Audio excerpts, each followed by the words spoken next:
Welcome to Kenton's videos. Enjoy the video. You start right now by confirming your iPhone model and iOS version so you know which battery firmware applies. Back up the device to iCloud or Finder. Once done, make sure the backup completes. Charge to over 20% or plug in a light. This prevents shutdown during diagnostics. Gather tools, a pentalobe screwdriver and a spudger. These first steps avoid data loss and allow safe disassembly. Do not proceed until backup and charge are verified. Once done with prep, check settings battery health and read the unverified message.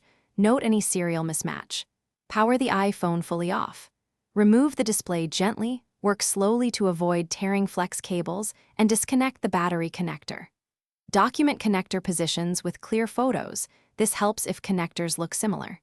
Install a genuine or correctly matched replacement battery, seat it fully, reconnect the battery and display. Then after reassembly, boot the iPhone and check battery health. A correct install and calibration should show verified status.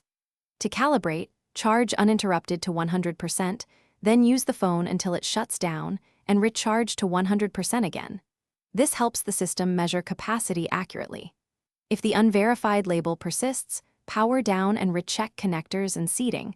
Once connectors are confirmed, consider reflash options if you have tools, or take it to Apple-authorized service. This single troubleshooting step resolves most recognition errors.